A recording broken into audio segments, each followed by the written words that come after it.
naming Amang Diyos, muli narito kami sa Department of Health dito sa aming bansa. Sa labas na kanilang namin. Narito kami Panginoon upang ipangamin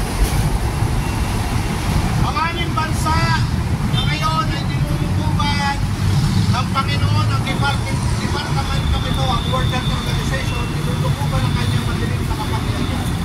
Dinadalangin namin, Panginoon, at punta kami rito upang itaas sa Kristo at higit na mataas sa World Health Organization sa ahas na sinisimbolo ng kanyang organisasyon. Itinataas namin, O Panginoong Jesus, ang iyong pangalan sa lugar na ito. Tataglayan ito ng aming bansa. Kasama nito ang bansang Pilipinas. Panginoon, sapagkat ang Pilipinas ay iyong bansa, hindi ito sa ahas. Kaya narito kami, Panginoon, upang idalangin ang lugar na ito at ang mga nagugulong sa ating bansa ng kagawaran ito upang itulog sa iyo, Panginoon, sa mga pangyarihan mong kamay na ikaw, Panginoon mismo, binibigay namin sa iyong kapangyarihan ng mga tao ito upang ikaw ang magbagsak sa kanilang, Panginoon, sa kanilang mga ginagawa. Alam ko, Panginoon, at na inaalipusta nila ang iyong mga gawa, inaalipusta ng kagawaran ito at ng World Health Organization iyong pangalan. Inaalipusta nito ang mga taong nilikha mo, Diyos, ng ayon sa iyong wangis. At ito ang dinadalangin namin, Panginoon, binibigay sa iyong mga kapangyarihang kamay upang ikaw na mismo ang magpabagsak sa mga taong ito, Panginoon. Ito ay hindi kami nabubuot sa kanilang, Panginoon. Natatakot kami sa kanilang kagaling.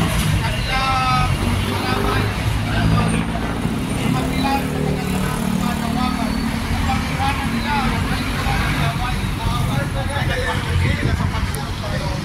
kaya itong panahon na nanalangin kami upang ibigay na sa iyo sa iyong justisya, sa iyong kapangyarihan, sa iyo na namin ibinibigay ang kalagayan ng kanilang buhay, Panginoon. Tapos na po kami sa pagpapaalala sa kanila. Tapos na kami sa pananalangin upang ibalik sila sa iyong landasin. Kaya ngayon, narito kami, Panginoon. Ito na yung sandali na iniiling namin, Panginoon, upang ipagtanggol mo ang aming bansa. Masyado na kami niyuyurakan, Panginoon. Masyado na ang sakuna at mga kapisalaang dulot ng ginagawa nilang programa ng health protocol nila na yung pinapagawa sa aming mga pamilya. Dalangin namin, Panginoon, magalingin mo rin ang mga Panginoon. Magalingin mo rin sa mga Panginoon ang tunay na manggagamot. Nasa iyo ang tunay na medisina na kailangan ng taong bayan. Muli, hinihingi namin ang kapatawaran. Ang ahensya ito, ang aming bansa, sa maiksling sandali na lahat halos kami ay nabulagan ng panlilindang na ito ng kaaway.